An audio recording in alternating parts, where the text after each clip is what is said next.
우선 저희 이제 제7과 오늘 배워야 될 과목은 그리스도인 부모의 교육이라는 부분입니다. 책 없으세요? 네, 책을 한번 펴주시면 요 분홍색 책입니다. 제가 이 강의를 어떻게 준비하면 좋을까 살펴봤는데요.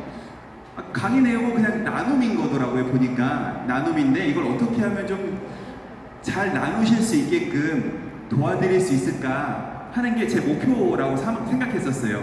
근데 이거를 너무 어렵게 설명을 해드리면 분명히 여기서 다 주무실 수도 있고, 네. 그래서 이제 제가 목표로 삼은 건 뭐냐면 내 엄마에게 설명해 준다. 예, 저희 어머니가 올해 연세가 67이시거든요. 예, 그래서 저희 계신 분들 중에 67이신 분들이 많이 있으실 거예요. 그래서 제 어머니랑 아버지한테 설명해 드린다는 마음으로 차분하게 준비해 왔습니다. 그래서 뭔가를 적을 생각을 하지 마시고요. 그냥 잘 들어두시고 나중에 구역장님들 모임이나 반장님 반 모임이 있으시면 가셔서 그냥 편하게 나누시는 도구로 오늘 제 나눔을 사용하시면 좋을 것 같아요. 오늘 시작하기 전에 이 내용은 제가 요 안에 다 담아왔어요. 이 내용에 있는 거는 여기 다 담아왔어요. 그래서 이제 책은 내려놓으셔도 돼요. 제가 다 PPT로 만들어와서 이제 편하게 들으시면 됩니다. 편하게 들으시고 혹시 피곤하시면 잠깐 주무시면서 쉬셔도 되고요. 제가 이제 뭐라 그러지 않으니까요. 네. 제7과 그리스도인 부모의 교육 시작 기도로서 성가정에 드리는 기도 함께 봉헌하도록 하겠습니다. 성부와 성자와 성령의 이름으로 아멘. 예수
성부와 성자와 성령의 이름으로 아멘. 한국교회에서 여러 가지 기도문들이 있는데 항상 보다 보면 예수, 마리아, 요셉이라는 말이 많이 나오잖아요. 이게 뭐냐면 예전에 초대교회, 한국교회, 그러니까 1800년대 시작한 한국교회에서는 항상 위험이 닥치거나 어려움이 닥쳤을 때 기도문을 저희들이 지금 아는 것처럼 이렇게 하늘에 계신 우리 아버지 이렇게 외우지 않았었어요. 우리 여러분들 그거 아시나요? 반야신경? 얘들 초대교회에서는 그 반야신경 운율에다가 라틴어를 차음한 거를 그냥 외웠대요. 이해되지 않는 말들을 외웠는데 그거를 1700년대 후반에 외국 주교님께 1800년대 후반에 주교님께서 그걸 바꾸셔서 지금의 모양으로 나왔는데 그 전까지는 기도를 하고 싶은데 기도문을 잘 모르니까 외우기도 어려우니까 유일하게 안 게 예수, 마리아, 요셉 이었다고 합니다. 그래서 어떤 기도문을 안 하고 그냥 예수, 마리아, 요셉의 성가정의 은총이 우리들의 영을 지켜주시길 바랍니다 라는 마음으로 기도를 하셨고 순교하는 그 순간에도 항상 예수, 마리아, 요셉을 항상 외치셨다 그래요. 그래서 가장 큰 중요한 기도문이기 때문에 여러분들도 어려우실 때 저도 항상 어렵거나 그러면 예수, 마리아, 요셉 예수, 마리아, 요셉 이렇게 많이 하거든요. 여러분들도 예수, 마리아, 요셉이라는 기도문을 잊지 않으셨으면 좋겠습니다. 7과의 목표는 다음과 같습니다. 한번 같이 읽어볼까요?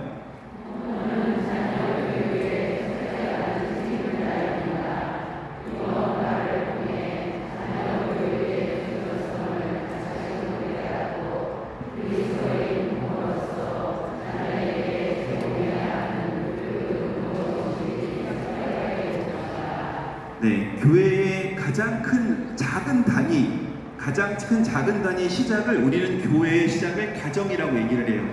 모든 교육을 가정 안에서 이루어지고 가정을 통해서 신앙의 뿌리가 내려서 그 신앙의 바탕 아래 성장시켜서 올리는 것들을 가정 안에서 이루어지는 것이죠. 그렇기 때문에 부모, 그 가정교육의 뿌리가 되는 부모가 가장 중요하다는 것을 여러분들도 다 알고 계십니다. 알고 계시죠? 네, 알고 계실 겁니다. 그 두 번째로는 그리스도인 부모로서 자녀에게 제공해야 하는 교육은 무엇인지 이번 교육을 통해서 한번 돌아보면 좋겠습니다 라는 것이 이 7과의 목표라고 보시면 됩니다. 그 예비 나눔이라는 걸 하게 돼요. 예비 나눔. 그 한 장 넘기면 예비 나눔이 있는데 한번 같이 한번 읽어보겠습니다.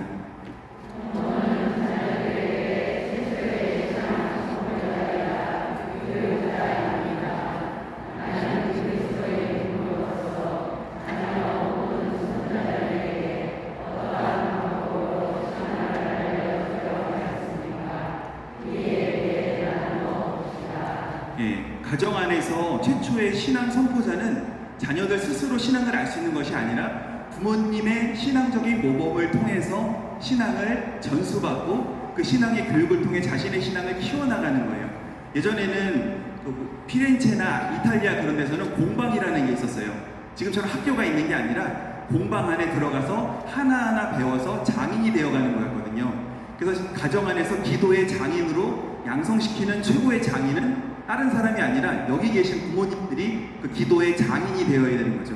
그 기도의 장인의 모습이 되셔야지 자녀들도 교육을 받아서 기도의 장인으로 성장할 수 있다. 그런 것들을 여러분들이 예비 나눔을 통해서 나눠보시면 돼요. 그래서 최초의 신앙 선포자이자 교육자, 그거는 다른 사람이 아니라 여기 계신 부모님들이다. 그리고 나눔을 하실 나눔의 당사자들이다 라는 것을 상기시켜 주시면 됩니다. 그래서 그리스도인 부모로서 자녀 혹은 손자녀에게 어떠한 방법으로 신앙을 알려주고 있는지 한번 생각해 봅시다. 그럼 각자 이제 집에서 어떤 방식으로 선교하고 계시고 아이들에게 신앙을 심어주고 계신지를 기억하고 계실 거 아니에요? 그런 것들을 자연스럽게 나눌 수 있도록 이끌어 주시면 됩니다. 예, 청년 347명이라고 나와 있습니다. 청년 347명이 뭘까요? 의미가 뭘까요? 모르죠? 저만 알죠, 의미는. 예, 청년 347명은 뭐냐면 저희 모래내 성당에 20살부터 35살까지 거기에 등록된 청년의 숫자예요. 예, 347명. 저희 본당 주일미사 나오는 숫자 인원이 지금 450분이세요. 청년들만 다 나와도 성당이 터져나가겠죠? 이 중에 지금 몇 명 나올까요? 맞추시는 분께 제가 성취조배 무료 이용권 하나 드리겠습니다. 아니에요. 저희 성당 좀 늘어서 6명으로 늘었어요. 예, 초창기 때 제가 왔을 때는 3명이었었어요. 3명이었었는데 그 3명이 주일 저녁 미사 전례를 돌아가면서 하는 거예요. 얼마나 힘들어요. 뭘 기도할 수 있는 틈이 없는 거예요. 2명은 독서하고 1명은 해설하고 이걸 돌아가면서 계속 하는 거예요. 그러다가 제가 오고서 한 달 뒤에 10년 동안 그 해설만 늘 했던 그 청년이 저한테 와서 그러는 거예요. 신부님, 저 이제 성당 그만 나올래요. 저 지쳤어요. 저 번아웃 됐어요. 저 10년 동안 너무 힘들어요. 이제 그만할래요. 저 이제 제 신앙을 좀 가져보고 싶어요. 그러더라고요. 그 친구가 신앙을 그만둔 게 아니라 다른 미사에 나오는데 자기 이제 이게 질려버렸대요. 매일 해설하는 게. 매일 긴장하고 그게 질려버렸대요. 2명이 됐잖아요. 갑자기 정신이 번쩍 나는 거예요. 그래서 3명이면 어떻게 돌아갈 거라고 생각을 했는데 정신이 번쩍 나가지고 사무장님한테 교적에 청년 몇 명 있는지 좀 찾아봐라 그랬더니 20살부터 35살까지 347명이라는 청년이 나온 거예요. 그래서 편지를 다 썼어요. 보냈어요. 편지를 다 보냈어요. 몇 명 나왔을까요? 네? 3명, 2명 나왔어요.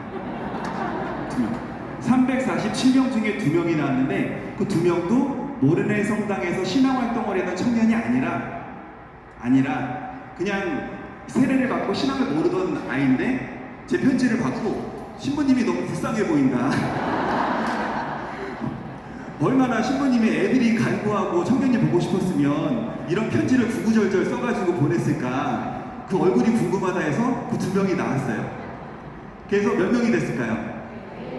4명이 됐죠. 4명이 됐는데 청년회장이 지금 신부님이 불쌍하다. 그러니까 자기가 또 아는 청년 2를 더 데려왔어요. 그래서 6명이 됐어요. 그래서 6명으로 지금 여차저차 청년 모임을 막 이렇게 끌고 가고 있어요. 왜냐면 저는 이제 성당에 청년들이 종종 나오는데 나오면은 저녁 미사 오라는 얘기를 잘 안 해요. 왜냐면 그 친구들 바쁜 걸 아니까 그냥 성당 나와준 것만으로도 고맙습니다. 여러분들 가고 싶은 미사에 편하게 오셔서 미사하시고 신앙생활만 끊지 말아주세요 라고 막 인사해요. 아우 감사합니다. 성당 나와주셔서 감사합니다. 이렇게 인사해요. 이렇게. 왜냐면 그 친구들이 자기 신앙을 버릴 게 너무 전 두렵더라고요. 그래서 제가 그랬어요. 도대체 왜 성당을 안 나오는 걸까? 기존에 저희 옛날에 모래내 성당이 분가됐을 때 그 초등부, 중고등부 학생이 70명이었었어요. 걔네들이 고드란히 크면은 지금 성당에 청년이 70명이 돼야죠. 근데 그 청년들 지금 하나도 안 남아요. 그래서 여기 계신 어머니들, 당사자들이 다 앉아 계십니다, 여기. 근데 저희 성당만의 문제가 아니에요. 여기 성당 다 똑같은 상황이라고 저는 생각이 들어요. 맞죠? 다 겪고 있는 문제에서 똑같은 어머니의 마음으로 제가 물어봤어요. 아니, 자녀분들 있으신데 왜 성당 안 나오세요? 이렇게 물어봤더니 어렸을 때 성당 안 나가면 밥 안 주고 성당 안 나가면 친구들 못 만나게 하고 그렇게 아주 그냥 강요하고 다그쳐갖고 성당을 다 억지로 다니게 했대요. 왜냐면 그때는 그게 옳은 줄 알았대요. 옳은 줄 알았대요. 그래서 아이들이 열심히 성당을 나온 거예요. 그때는 친구들 만나고 싶은데 못 만나고 온 거예요. 오더니 20살이 넘으니까 엄마한테 다들 그랬대요. 이제는 내 신앙은 내가 지킬 테니까 알아서 할 테니까 엄마 신경 쓰지 마. 그리고 성당을 끊어버린 거예요. 성당을 정말 무슨 칼로 절단하듯이 잘라버린 거예요. 성당을. 그래서 그 친구들한테 제가 몇 명한테 전화를 했었어요. 그래도 그 청년들 중에 대장급 될 애들 있잖아요. 전화를 했어요. 왜냐면 걔네들을 낚으면 고구마 줄기 없듯이 줄줄줄 나올 것 같아서 얘기를 했었어요. 그때 그 친구들이 전화하니까 그러는 거예요. 신부님, 저 안 나갈 테니까 전화하지 마세요. 요즘은 청년들이 그래요. MZ세대라 그러잖아요. 자기의 의사를 정확하게 표현해요. 그래서 저도 그런 일이 하도 많으니까 상처 안 받아요. 그냥 예 알겠습니다. 주임이사만 좀 나와주세요. 그리고 끊어요. 근데 신기한 거는 계속 이렇게 톡톡톡 건드리면서 애들을 계속 톡톡톡 건드려요. 계속 건드리니까 이 친구들이 하나둘 저녁에 뭐가 있을까? 저녁에 신부님이랑 하는 게 뭐가 있을까? 그러면 저희가 이제 매월 마지막 주에는 청년들만을 위한 미사를 따로 해요. 고민을 하다가 저녁 미사를 없앨 수는 없으니까 저녁 미사 때는 손님 신부님을 부르고 저는 청년들을 데리고 미사를 따로 해요. 그러니까 조금 더 늘어나요. 그러니까 근데 뭐 이것도 가끔은 잘 모르겠어요. 그것도 근데 열심히는 하고 있는데 신기하게 여기 계신 분들이 기도가 많이 필요하다는 생각을 해봅니다. 그래서 제가 왜 청년들이 안 나올까라고 생각을 했더니 보세요. 성당 생활, 신앙 생활이 있어요. 부모님들이 성당 생활이 아니라 신앙 생활을 알려줘야 되는데 성당 생활을 알려주는 거예요. 근데 이거는 아이들뿐만이 아니라 우리들도 똑같아요. 신앙 생활을 해야 되는데 자꾸 성당 생활을 하고 있는 거예요. 그러다 보니까 관계 안에서 상처받고 뭐 싸우고 토라지고 그놈의 상처는 맨날 받는지 상처받았다는 얘기 맨날 하고 상처는 왜 자꾸 받으시는 거예요? 근데 상처를 이렇게 많이 받으셨대요. 상처를 받아서 그래서 신앙생활을 하고 하느님을 바라봤으면 상처 잘 안 받아요. 하느님은 상처 주시는 분이 아니시거든요. 근데 자꾸 성당 생활을 하는 거예요. 그러다 보니까 상처를 받고 성당을 안 나오게 되는 상황이 있는데 그거는 어른들만이 아니라 아이들도 똑같이 이루어지고 있는 부분이다라는 것을 알 수가 있습니다. 그래서 아까 전에 이제 나눔을 연장해서 말씀드려보면 총 4가지의 나눔이 있어요. 어떻게 해야 되는가? 기도하는 모습, 그리고 성경책, 함께 미사 드리는 모습, 천년성책 이렇게 4가지의 이 4가지를 통해서 아이들의 신앙을 복돋워 줄 수 있는 것을 마련해 보겠다라는 나눔을 해보라는 게 4가지 나눔의 주제가 있었어요. 이 나눔의 주제로 제가 묵상을 해봤어요. 어떻게 나눠드리면 좋을까? 처음에 기도하는 모습이잖아요. 기도하는 모습. 여러분들 집에서 기도하시나요? 감사합니다. 기도해 주셔서 감사합니다. 그러니까 여러분들 정말 기도 진짜 열심히 하시더라고요. 목주 기도도 많이 하시는데 저는 기도를 그냥 기본에 주어진 것만 해요. 신부다 보니까 왜 해야 되는 성물입도, 미사, 영성체, 목주기도 그냥 정해진 것만 하지 그 이상의 것을 잘 못하게 되더라고요. 워낙 바쁘다는 생각이 머릿속에 있어서 그런지. 그래서 근데 제가 지내다 보니까 저희 어머니의 모습을 보면 가끔 그 생각이 들어요. 제가 이제 신학교 때, 신자분들 때 종종 저희 어머니 얘기를 강론 때 많이 드리는데, 제가 신학교 때 잠깐 방황한 적이 있었어요. 방황한 적이 있었어요. 왜냐하면 이게 신부로서 살아가는 게 정말 맞는 건가, 아닌 건가, 그런 고민이 신부가 되는 게 맞나, 아닌가 하는 고민이 있어서 고민하고 있었을 때 술을 진탕 먹고 이제 엄마한테 가서 엄마 나 신학교 그만 다닐래. 힘들어. 라고 얘기하려고 이제 밤에 이제 이렇게 들어갔더니 어머니가 어떻게 하고 계셨을까요? 그러니까 여기 신부님들 많이 들으셨죠? 어머니가 저 맨날 그 조그만 골방에서 성모상 앞에서 무릎 꿇고 이게 기도하고 계시는 거예요. 근데 그 모습을 보면서 제가 차마 그만둬야 되겠다는 얘기를 못 하겠는 거예요. 근데 자녀분들이 저만의 체험이 아니라 본당 청년들도 그 얘기를 많이 해요. 자기들이 어렵고 힘들고 당황스러운 상황이 있었을 때 엄마가 성당 가라, 뭐 미사 가라, 영성체라 이게 아니라 그냥 골방에서 기도하고 있는 모습에 마음이 뭉클해서 미안한 마음에 성당에 한 번 더 나가게 된다라는 말을 하게 되더라고요. 그만큼 부모님들의 모습이 신앙의 모습으로 연결돼서 그 자녀분들이 그 신앙의 모습을 보고 성당에 나오는구나 라는 것을 저는 보게 되었어요. 그래서 뒤에 보시면은 이게 있잖아요. 저희 어머니 아니고 그림이 있게 찾아봤어요. 저런 그림으로 어머니 여기 계신 대부분의 어머니들은 다 저렇게 기도하고 계실 거예요. 그쵸? 아니세요? 기도하고 계실 거예요.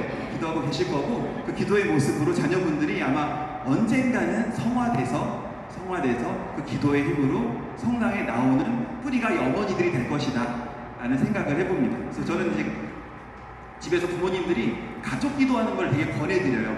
가족 기도하는 거. 애들이 싫다 그러잖아요. 그래서 어저께 저희 동기가 최한별 신부님이 있는데 신부님이 지금 저희 집에 잠깐 있어요. 그래서 신부님이랑 어저께 저녁에 잠깐 습하게 앉아서 얘기를 했었는데 그 얘기를 하는 거예요. 신부님이 꾸르실료를 다녀오셨어요. 꾸르실료 아시나요? 네. 몰라셔도 돼요. 근데 이거 꾸르실료 교육을 다녀왔는데 그 얘기를 하는 거예요. 아, 지금은 이렇게 3박 4일 동안 때려놓고 쥐어 짜가지고 신앙심을 북돋는 교육은 이제 그만해야 된다. 맨날 힘들게 신앙교육을 할 필요가 뭐가 있냐. 좀 편한 의자, 이런 의자 말고 좀 성당도 리클라이너 의자로 좀 바꾸고 좀 이렇게 봉사도 좀 사람 불러서 돈 써갖고 그냥 사람이 청소하고 화장실 청소도 우리가 좀 안 하고 좀 돈 써서 성당 돈 많은데 그 돈으로 좀 편하게 좀 신앙생활 좀 하면 어떠냐 얘기를 하는 거예요. 제가 요즘 들어서 곰곰이 생각했던 건 그거예요. 아, 요즘 신앙생활은 고통은 안 겪으려고 하고 영감만 받으려고 하는구나. 여러분들 점점 영감만 받으려고 하는 신앙생활이라면 어떻게 될까요? 교회는 없어질 거예요. 왜냐면 그거는 예수님의 원하시는 모습이 아니기 때문이죠. 편하게 앉아서 기도만 하면 기도가 될까요? 그게 되지 않아요. 관계 안에서 우리는 하느님을 느끼고 체험하고 형성되어 가는 과정이 있기 때문에 여러분들도 가정 안에서 그런 부딪힘이 있지만 아이들에게 그 기도 한번 하자고 청해서 앉혀놓는다면 저 되게 좋을 것 같아요. 애들이 안 하니까 많은 게 아니라 그래도 한번 해보자. 엄마가 너를 위해 기도해 줄게 라고 청하는 모습이 더 중요하다고 생각이 들어요. 제가 어렸을 때는 저는 지금 연도를 할 수 있어요. 근데 지금 중학교, 고등학교에는 연도를 할 줄 몰라요. 연도하자 그러면 뭐라는 줄 아세요? 귀신 나올 것 같아서 못하겠대요. 아, 진짜 그래요. 요즘 중고등부 애들이 이상하대요. 그게 막 주여 나 깊고 극한 곳에서 이렇게 하면 귀신 나올 것 같대요. 그래서 애들이 연도하고 눈 감고 있어요. 불안해갖고. 그래서 애들 앉혀서 이렇게 기도를 어떻게 가르쳐야 된다는 고민이 요즘 막 있는데, 저 어렸을 때 돌아보면 저희 할머니 있거든요. 친할머니 돌아가셨는데 친할머니 집에 가는 저희 가족이 모이면 한 30명이 됐는데 할머니 방에 할아버지 영정을 놓고 뱀처럼 쭉 앉아갖고 그날은 연도를 안 하면 할머니가 밥을 안 줬어요. 근데 신기한 게 뭐냐면 그때 연도를 싫어도 한 게 남아있는 거예요, 머릿속에. 그리고 그게 저를 성장시키고 그 말씀, 그 시편, 연도 안에 들어있는 거는 시편이잖아요. 시편 말씀이 저를 움직이게 만드는 경우들이 있더라고요. 왜냐하면 아무리 싫어도 그 안에 앉아서 그 말씀을 읊으면 그 말씀이 내 마음속에 들어와서 나를 이렇게 흔들 때가 있어요. 예. 근데 아이들도 모른다고 하지만 애들이 다 알아요. 왜냐하면 제가 이렇게 예를 설명해드리면 아이들이 안 듣는 것 같지만 다 듣고 있잖아요. 아닌가요? 외성당에 순교자 선물을 받아서 아이들을 데리고 제가 교리를 한 번 한 적이 있어요. 교리를 했는데 아이들 교리를 할 때 순교자로 삼행시를 짓기 전에 순교자에 대한 교육을 해줬어요. 근데 애들이 다 이렇게 하고 있는 거예요. 다 이렇게. 나 그래서 내 속에서 막 불이 막 이렇게 올라오지만 머리 꿀밤을 때리고 싶지만 그러면 또 엄마한테 이르잖아요. 그러면 저녁 9시 매사에 나올 것 같아서 그렇게 안 하고 애들이 자면은 편하게 쉬어 그렇게 한 다음에 아이들한테 교육을 했어요. 끝나고 난 다음에 아이들한테 순교자로 삼행시를 짓자고 했었어요. 근데 신기한 거는 저보다 글을 더 잘 쓰더라고요. 아이들이 안 듣는 것 같은데 다 듣고 안 하는 것 같은데 다 하고 있더라고요. 근데 어른들은 듣는 것 같은데 안 듣고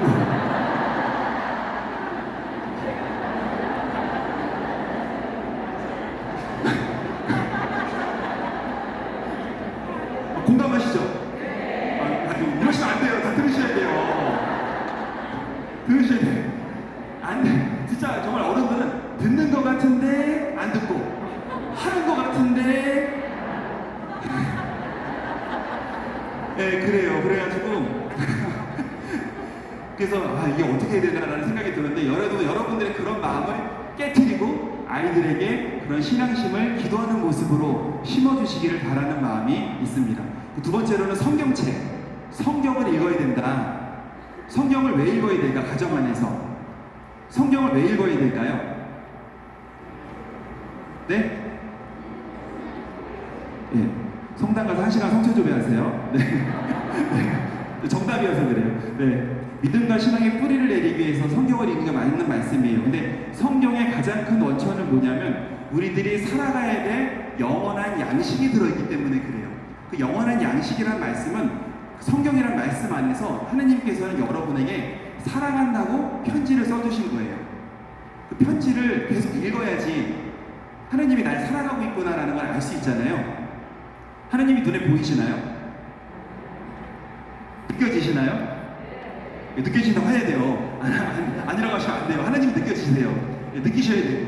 네, 성경이라는 것은 구약과 신약, 우리들의 영생을 알 수 있는 영원한 생명을 얻을 수 있는 약이 들어있고, 그리고 그 안에는 생명의 길이 담겨져 있고, 그리고 그 안에는 하느님께서 주신 사랑의 편지가 담겨져 있습니다. 그래서 어느 집에서는 아침에 눈을 뜨면 아이들 학교 보내기 전에 어머니 아버지가 그날 매일 미사 한 구절을 같이 읽는데요. 저 되게 신선했었어요. 아이들 아침 먹이는 것보다 아침 먹이기 전에 식탁에 앉아서 그날의 매일 미사 복음을 같이 읽는데요. 읽고 밥 먹이고 학교 갈 때 엄마가 축복기도 해준대요. 이마에다가 이렇게 축복기도 어머니가 해주신대요. 그 아이의 삶은 어떨까요? 그 아이의 삶은 아침부터 축복된 삶이 시작되는 거예요. 예. 그렇기 때문에 말씀을 같이 읽고 그 말씀을 통해 성화된 가정은 어떤 어려움이 닥쳐와도 그 어려움이 절대 흔들 수가 없는 은총의 가정으로 거듭나게 된다라는 것을 기억하시면 될 것 같습니다. 그리고 함께 미사 드리는 모습.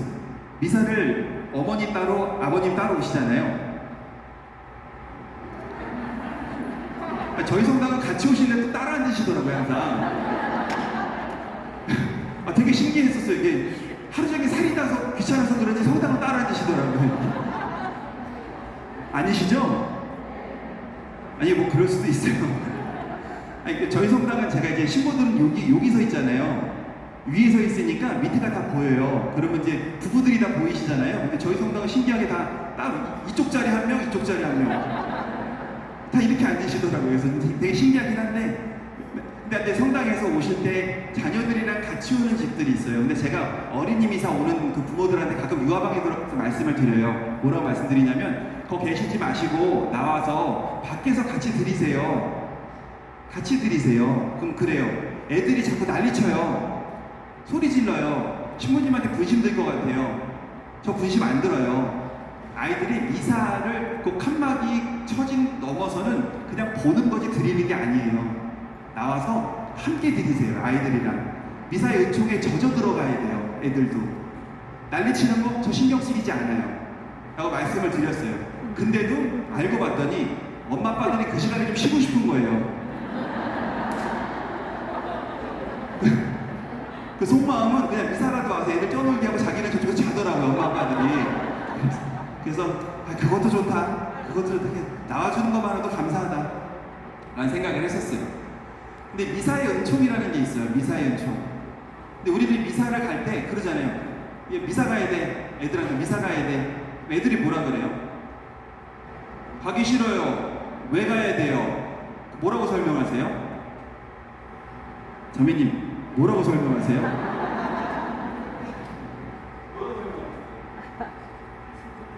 아, 그러시구나. 네. 자매님이 설명을 잘 못 드셔서 아이들이 미사를 애들이 어렸을 때 미사 가야 돼. 그런데 아이들이 왜 가야 돼? 짜증나. 그러면은 어머니는 왜 가야 되냐고 설명하셨어요? 이거는 너가 아직 어려서 모르지만 이런 성인이 되면 하나님의 은총이 얼마나 큰지 너희가 그때 알 것이다. 자매님은 왜 성당에 다니세요? 구원 받으려고. 네. 아이들이 어머니, 저 박수 좀 한번 부탁드리겠습니다.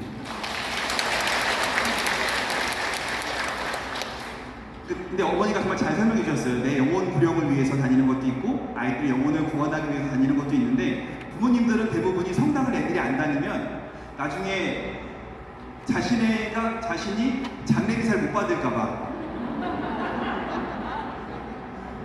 그런 구체적인 걱정들을 이제 하시더라고요. 보니까 애들이 성당을 안 다니면 나중에 나 장례비사 안 시켜줄까봐 그게 걱정이 되셔서 애들 보고 성당에 다니라고 그냥 가야 돼!